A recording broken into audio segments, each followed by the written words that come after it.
Hello students, welcome to Shara Max. இன்னைக்கு நம்ம 10th standard max exercise 1.2ல second sum பார்க்க போறோம். So second sum பார்த்தீங்கன்னா let a equal to 1, 2, 3 up to 45 சொல்லிட்டு ஒரு செட் கொடுத்திருக்காங்க.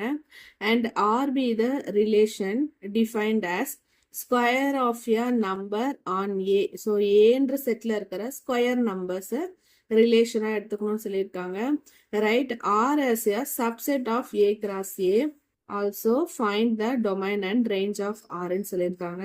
ஸோ ஃபர்ஸ்ட் நம்ம let A ஈக்குவல் டு எழுதிக்கலாம். A என்ன கொடுத்துருக்காங்க நமக்கு 1, 2, 3 அப் டு 45 எலமெண்ட்ஸ் வரைக்கும் கொடுத்துருக்காங்க. ஸோ நம்ம 45 எலமெண்ட்ஸ் வரைக்கும் எழுத தேவையில்ல, நம்ம டாட் டாட் வச்சுட்டு 45 எழுதிக்கலாம். ஸோ இதுலேருந்து A கிராஸ் A கண்டுபிடிச்சிடலாம். ஸோ A கிராஸ் ஏன்னா நம்ம என்ன பண்ணுவோம் யூஸ்வலாக A கூடவே ஏவை நம்ம ஆர்டர் பேர் பண்ணி எழுதணும். அதான் A கிராஸ் A.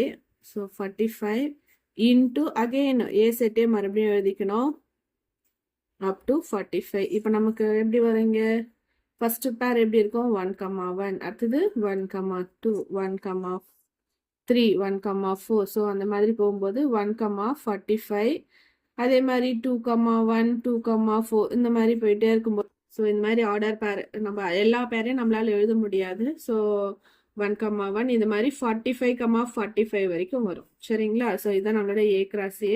இங்கே என்ன கொடுத்துருக்காங்கன்னா ஆர்பிய ரிலேஷன். இந்த ரிலேஷன் எப்படி இருக்குன்னா square is of a number on A. அப்போ ஏல இருக்கிற ஸ்கொயர் நம்பர். அப்போ நம்மளோட ரிலேஷன் எப்படி இருக்கும், ஆர் ஈக்குவல் டு எப்படி இருக்கும்னா இப்போ ஏ செட்லேருந்து நான் ஒரு நம்பர் எடுக்கிறேன் அப்படின்னா அதோட ஸ்கொயர் நம்பர் என்னவா வரும் நமக்கு, பர்ஃபெக்ட் ஸ்கொயர் 1, 1 வரும். இப்போ அடுத்து நான் 2ன்னு எடுக்கிறேன். 2ஓட ஸ்கொயர் நம்பர் என்னது 4. நெக்ஸ்ட் 3 எடுக்கிறேன். 3ஓட ஸ்கொயர் நம்பர் என்னது 3 3s are 9. அதே மாதிரி 4 எடுக்கிறேன். 4 4s are 16. நெக்ஸ்ட் 5 எடுக்கிறோம். 5 5s are 25. நெக்ஸ்ட் 6 எடுக்கிறோம். 6 6 are 36. நெக்ஸ்ட் 7 எடுக்கிறேன்.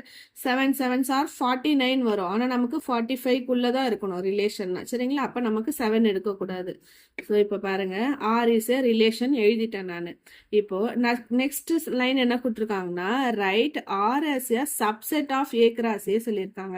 அப்போ ஏ கிராஸ் ஏல நம்மளோட இந்த ரிலேஷன்ல இருக்கிற ஒரு பேருமே இருக்கான்னு செக் பண்ணணும். அப்படி இருந்துச்சுன்னா நம்ம என்ன சொல்லிடலாம், R is a subset of A cross ஏன்னு சொல்லிடலாம்.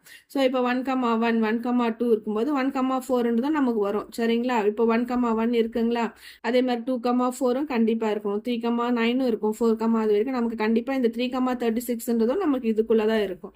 ஸோ நம்ம என்ன சொல்லிடலாம், R is a subset of A cross A. So இது என்ன சிம்பிள் அப்படின்னா கண்டெயின் சொல்லுவாங்க, ஆர் சப்செட்னு சொல்லலாம். ஸோ அவங்க சொன்ன மாதிரி R is a subset of A cross A தான். ஆல்சோ ஃபைண்ட் டொமைன் அண்ட் ரேஞ்சுன்னு சொல்லியிருக்காங்க. So R is a subset of A cross ஏன்னு கண்டுபிடிச்சிட்டோம். நெக்ஸ்ட் டொமைன் எழுத போறோம். Domain of R is nothing but நான் சொன்னதுதான் இந்த ரேஞ்சில் இருக்கிற ஃபர்ஸ்ட் வர நம்பர்ஸ் எல்லாமே நம்மளோட டொமைன் தான். என்ன வரும் 1, 2, 3, 4, 5, 6. நெக்ஸ்ட் ரேஞ்ச் ஆஃப் ஆர்னா ரிலேஷன்ல இருக்கிற செகண்ட் நம்பர்ஸ் எல்லாமே நம்மளோட ரேஞ்ச் தான். அப்போ 1, 4, 9, 16, 25, 36. ஸோ இதுதான் அவங்க கேட்டிருக்கிற நம்ம R is a subset of A cross ஏன்னு எழுதிட்டோம், டொமைன் ஆஃப் ஆரும் எழுதிட்டோம், ரேஞ்ச் ஆஃப் ஆரும் எழுதிட்டோம். So thank you students.